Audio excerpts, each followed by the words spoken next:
ان سے کہہ دو کہ خدا کی ہدایت یعنی دین اسلام ہی ہدایت ہے۔ القرآن والحکیم۔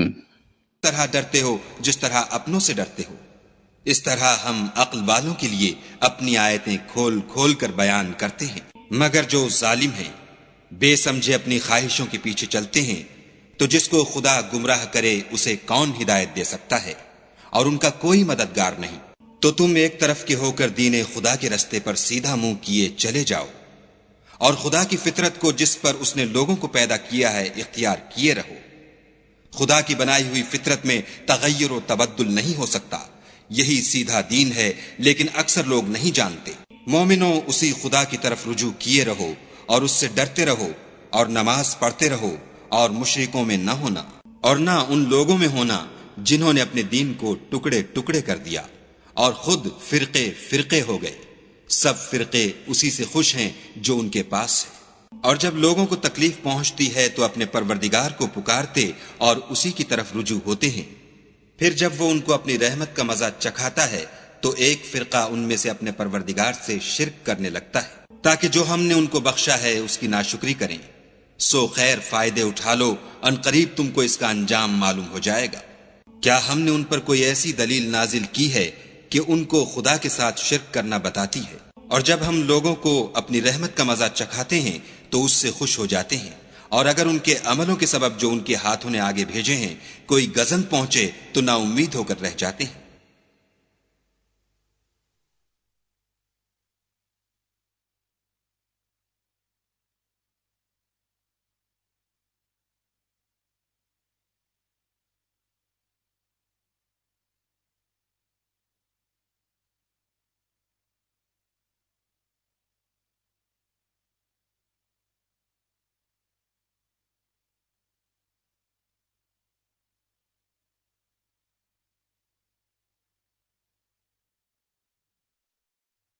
کیا انہوں نے نہیں دیکھا کہ خدا ہی جس کے لیے چاہتا ہے رزق فراخ کرتا ہے اور جس کے لیے چاہتا ہے تنگ کرتا ہے؟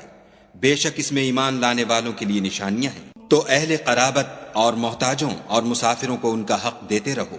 جو لوگ رضائے خدا کے طالب ہیں یہ ان کے حق میں بہتر ہے، اور یہی لوگ نجات حاصل کرنے والے ہیں۔ اور جو تم سود دیتے ہو کہ لوگوں کے مال میں افزائش ہو، تو خدا کے نزدیک اس میں افزائش نہیں ہوتی۔ اور جو تم زکوٰۃ دیتے ہو اور اس سے خدا کی رضامندی طلب کرتے ہو تو وہ موجب برکت ہے، اور ایسے ہی لوگ اپنے مال کو دو چند سہ چند کرنے والے ہیں۔ خدا ہی تو ہے جس نے تم کو پیدا کیا، پھر تم کو رزق دیا، پھر تمہیں مارے گا، پھر زندہ کرے گا۔ بھلا تمہارے بنائے ہوئے شریکوں میں بھی کوئی ایسا ہے جو ان کاموں میں سے کچھ کر سکے؟ وہ پاک ہے اور اس کی شان ان کے شریکوں سے بلند ہے۔ خشکی اور تری میں لوگوں کے اعمال کے سبب فساد پھیل گیا ہے، تاکہ خدا ان کو ان کے بعض اعمال کا مزہ چکھائے۔ عجب نہیں کہ وہ باز آ جائیں۔ کہہ دو کہ ملک میں چلو پھرو اور دیکھو کہ جو لوگ تم سے پہلے ہوئے ہیں ان کا کیسا انجام ہوا ہے، ان میں زیادہ تر مشرک ہی تھے۔ تو اس روز سے پہلے جو خدا کی طرف سے آ کر رہے گا اور رک نہیں سکے گا، دین کے رستے پر سیدھا منہ کیے چلے چلو، اس روز سب لوگ منتشر ہو جائیں گے۔ جس شخص نے کفر کیا تو اس کے کفر کا ضرر اسی کو ہے، اور جس نے نیک عمل کیے تو ایسے لوگ اپنے ہی لیے آرام گاہ درست کرتے ہیں۔ جو لوگ ایمان لائے اور نیک عمل کرتے رہے ان کو خدا اپنے فضل سے بدلہ دے گا، بے شک وہ کافروں کو دوست نہیں رکھتا۔ اور اسی کی نشانیوں میں سے ہے کہ ہواؤں کو بھیجتا ہے کہ خوشخبری دیتی ہیں تاکہ تم کو اپنی رحمت کے مزے چکھائے، اور تاکہ اس کے حکم سے کشتیاں چلیں، اور تاکہ تم اس کے فضل سے روزی طلب کرو۔ عجب نہیں کہ تم شکر کرو۔ اور ہم نے تم سے پہلے بھی پیغمبر بھیجے تو وہ ان کے پاس نشانیاں لے کر آئے، سو جو لوگ نافرمانی کرتے تھے ہم نے ان سے بدلہ لے کر چھوڑا، اور مومنوں کی مدد ہم پر لازم تھی۔ خدا ہی تو ہے جو ہواؤں کو چلاتا ہے تو وہ بادل کو ابھارتی ہیں، پھر خدا اس کو جس طرح چاہتا ہے آسمان میں پھیلا دیتا اور تہ بتہ کر دیتا ہے۔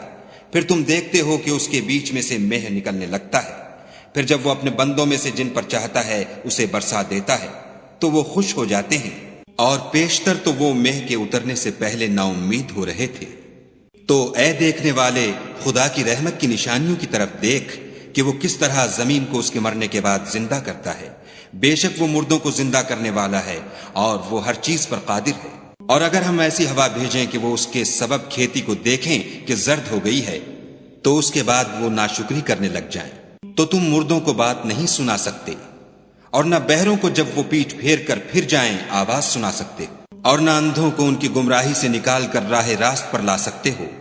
تم تو انہی لوگوں کو سنا سکتے ہو جو ہماری آیتوں پر ایمان لاتے ہیں، سو وہی فرما بردار ہیں۔ خدا ہی تو ہے جس نے تم کو ابتدا میں کمزور حالت میں پیدا کیا، پھر کمزوری کے بعد طاقت عنایت کی، پھر طاقت کے بعد کمزوری اور بڑھاپا دیا۔ وہ جو چاہتا ہے پیدا کرتا ہے، اور وہ صاحب دانش اور صاحب قدرت ہے۔ اور جس روز قیامت برپا ہوگی گناہ گار قسمیں اٹھائیں گے کہ وہ دنیا میں ایک گھڑی سے زیادہ نہیں رہے تھے، اسی طرح وہ رستے سے الٹے جاتے تھے۔ اور جن لوگوں کو علم اور ایمان دیا گیا تھا وہ کہیں گے کہ خدا کی کتاب کے مطابق تم قیامت تک رہے ہو، اور یہ قیامت ہی کا دن ہے لیکن تم کو اس کا یقین ہی نہ تھا۔ تو اس روز ظالم لوگوں کو ان کا عذر کچھ فائدہ نہ دے گا، اور نہ ان سے توبہ قبول کی جائے گی۔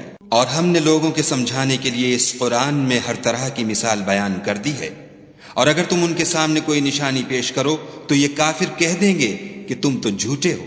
اسی طرح خدا ان لوگوں کے دلوں پر جو سمجھ نہیں رکھتے مہر لگا دیتا ہے۔ پس تم صبر کرو، بے شک خدا کا وعدہ سچا ہے، اور دیکھو جو لوگ یقین نہیں رکھتے وہ تمہیں اوچھ۔ شروع اللہ کے نام سے جو بڑا مہربان نہایت رحم والا ہے۔ الف لام میم، یہ حکمت کی بھری ہوئی کتاب کی آیتیں ہیں، نیکوکاروں کے لیے ہدایت اور رحمت، جو نماز کی پابندی کرتے اور زکوٰۃ دیتے اور آخرت کا یقین رکھتے ہیں، یہی اپنے پروردگار کی طرف سے ہدایت پر ہیں اور یہی نجات پانے والے ہیں۔ اور لوگوں میں بعض ایسا ہے جو بےہودہ حکایتیں خریدتا ہے تاکہ لوگوں کو بے سمجھے خدا کے رستے سے گمراہ کرے اور اس سے استہزاء کرے۔ یہی لوگ ہیں جن کو ذلیل کرنے والا عذاب ہوگا۔ اور جب اس کو ہماری آیتیں سنائی جاتی ہیں تو اکڑ کر منہ پھیر لیتا ہے، گویا ان کو سنا ہی نہیں، جیسے ان کے کانوں میں ثقل ہے، تو اس کو درد دینے والے عذاب کی خوشخبری سنا دو۔ جو لوگ ایمان لائے اور نیک کام کرتے رہے ان کے لیے نعمت کے باغ ہیں، ہمیشہ ان میں رہیں گے۔ خدا کا وعدہ سچا ہے اور وہ غالب حکمت والا ہے۔ اسی نے آسمانوں کو ستونوں کے بغیر پیدا کیا جیسا کہ تم دیکھتے ہو، اور زمین پر پہاڑ بنا کر رکھ دیے تاکہ تم کو ہلا ہلا نہ دے، اور اس میں ہر طرح کے جانور پھیلا دیے۔ اور ہم ہی نے آسمان سے پانی نازل کیا، پھر اس میں ہر قسم کی نفیس چیزیں اگائیں۔ یہ تو خدا کی پیدائش ہے، تو مجھے دکھاؤ کہ خدا کے سوا جو لوگ ہیں انہوں نے کیا پیدا کیا ہے۔ حقیقت یہ ہے کہ یہ ظالم صریح گمراہی میں ہیں۔ اور ہم نے لقمان کو دانائی بخشی کہ خدا کا شکر کرو، اور جو شخص شکر کرتا ہے تو اپنے ہی فائدے کے لیے شکر کرتا ہے، اور جو ناشکری کرتا ہے تو خدا بھی بے پرواہ اور سزاوار حمد و ثنا ہے۔ اور اس وقت کو یاد کرو جب لقمان نے اپنے بیٹے کو نصیحت کرتے ہوئے کہا کہ بیٹا خدا کے ساتھ شرک نہ کرنا، شرک تو بڑا بھاری ظلم ہے۔ اور ہم نے انسان کو جسے اس کی ماں تکلیف پر تکلیف سہ کر پیٹ میں اٹھائے رکھتی ہے، پھر اس کو دودھ پلاتی ہے، اور آخر کار 2 برس میں اس کا دودھ چھڑانا ہوتا ہے، اپنے نیز اس کے ماں باپ کے بارے میں تاکید کی ہے کہ میرا بھی شکر کرتا رہ، اور اپنے ماں باپ کا بھی کہ تم کو میری ہی طرف لوٹ کر آنا ہے۔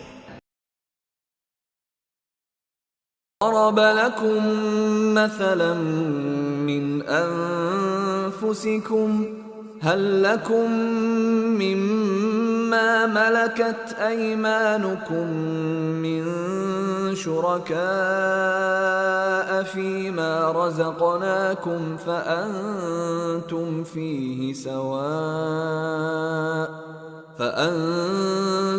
فيه سواء تخافونهم كخيفتكم أنفسكم كذلك نفصل الآيات لقوم يعقلون بل اتبع الذين ظلموا أهواءهم بغير علم فمن يهدي من أضل الله وما لهم من ناصرين فأقم وجهك للدين حنيفا فطرة الله التي فطر الناس عليها لا تبديل لخلق الله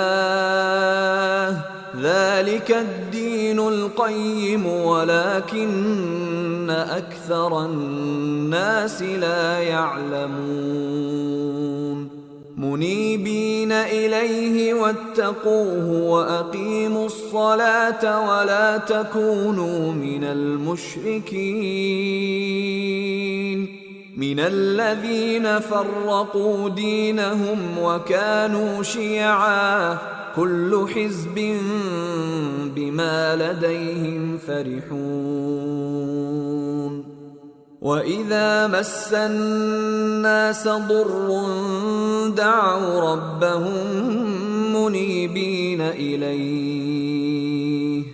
دعوا ربهم منيبين إليه ثم إذا أذاقهم منه رحمة إذا فريق منهم بربهم يشركون ليكفروا بما آتيناهم فتمتعوا فسوف تعلمون أم أنزلنا عليهم سلطانا فهو يتكلم بما كانوا به يشركون وإذا أذقنا الناس رحمة فرحوا بها وإن تصبهم سيئة بما قدمت أيديهم إذا هم يقنطون أولم يروا أن الله يبسط الرزق لمن يشاء ويقدر إن في ذلك لآيات لقوم يؤمنون فآت ذا القربى حقه والمسكين وابن السبيل ذلك خير للذين يريدون وجه الله وأولئك هم المفلحون وما آتيتم من ربا ليربو في أموال الناس فلا يربو عند الله وما آتيتم من زكاة تريدون وجه الله فأولئك هم المضعفون الله الذي خلقكم ثم رزقكم ثم يميتكم ثم يحييكم هل من شركائكم من يفعل من ذلكم من شيء سبحانه وتعالى عما يشركون ظهر الفساد في البر والبحر بما كسبت أيدي الناس ليذيقهم بعض الذي عملوا لعلهم يرجعون قل سيروا في الأرض فانظروا كيف كان عاقبة الذين من قبل كان أكثرهم مشركين فأقم وجهك للدين القيم من قبل أن يأتي يوم لا مرد له من الله يومئذ يصدعون من كفر فعليه كفره ومن عمل صالحا فلأنفسهم يمهدون ليجزي الذين آمنوا وعملوا الصالحات من فضله إنه لا يحب الكافرين. ومن آياته أن يرسل الرياح مبشرات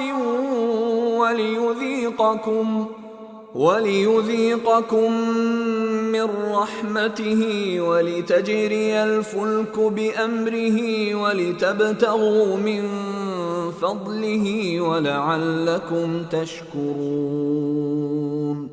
ولقد أرسلنا من قبلك رسلا إلى قومهم فجاءوهم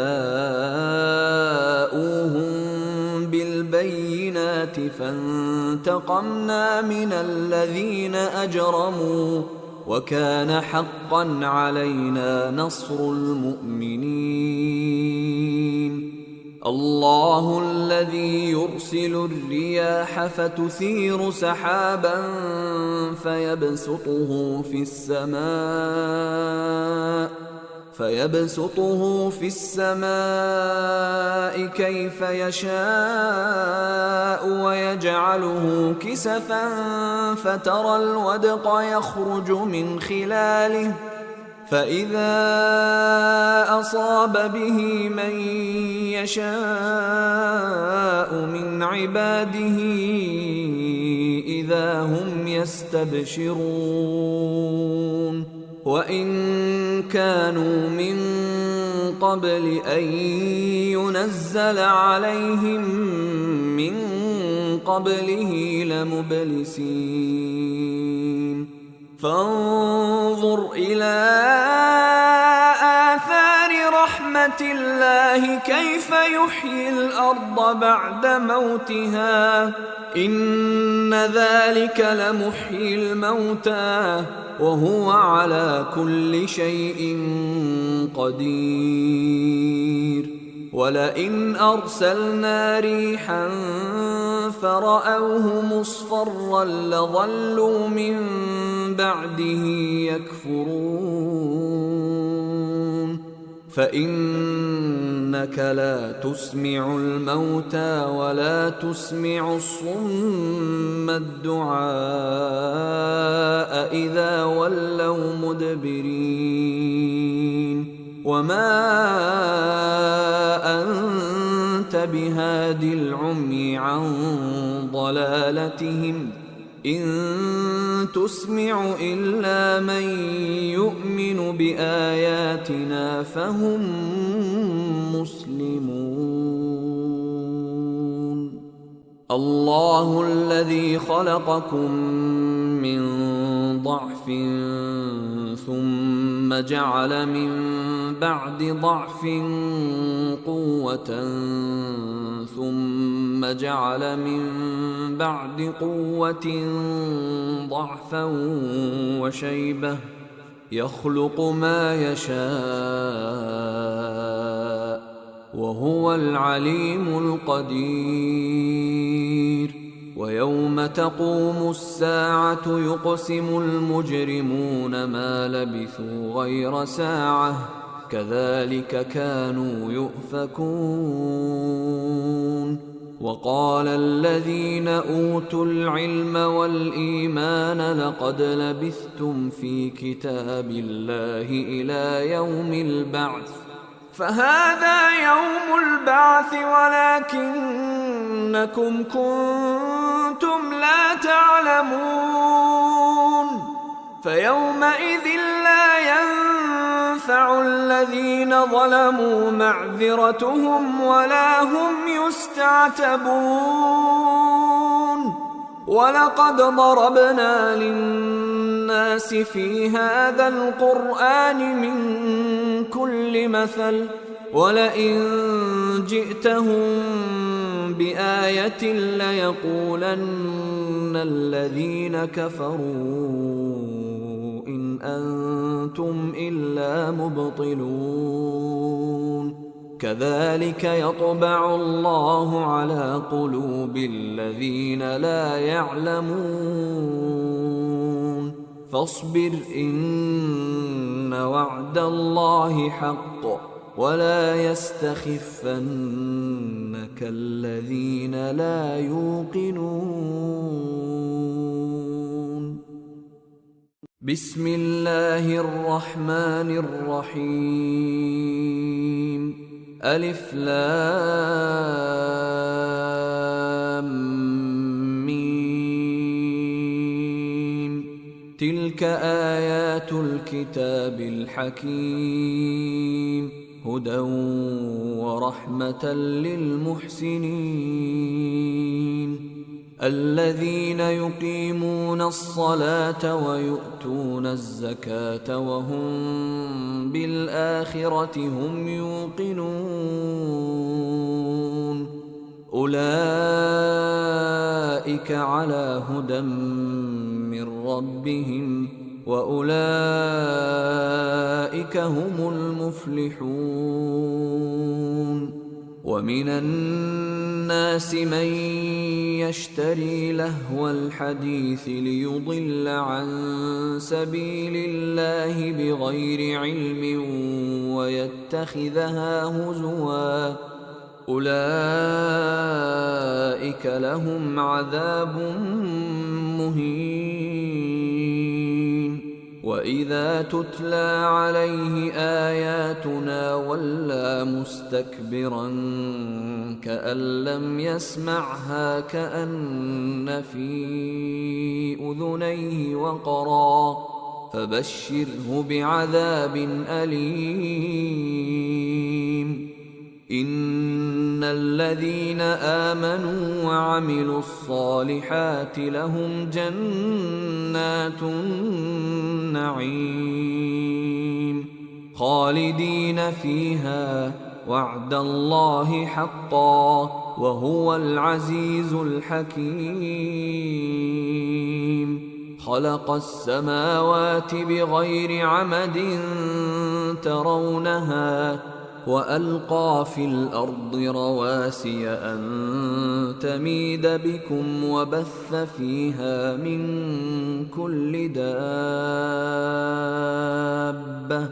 وأنزلنا من السماء ماء فأنبتنا فيها من كل زوج كريم.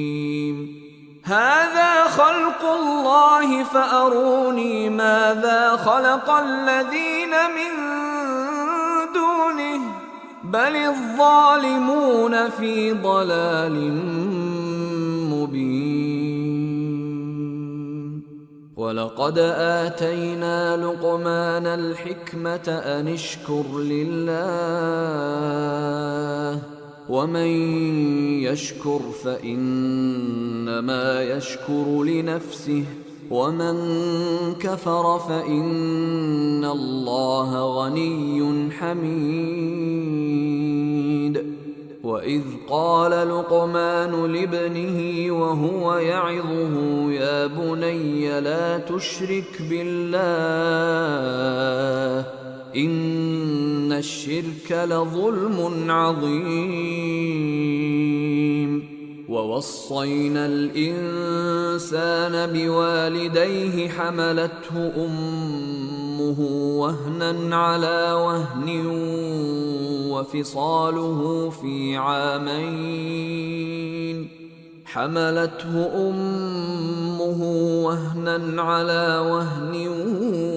وفصاله في عامين أن اشكر لي ولوالديك إلي المصير. صدق الله العظيم. وما خلقت الجن والإنس إلا ليعبدون. और मैंने जिन्न और इंसानों को इसलिए पैदा किया है कि मेरी इबादत करें।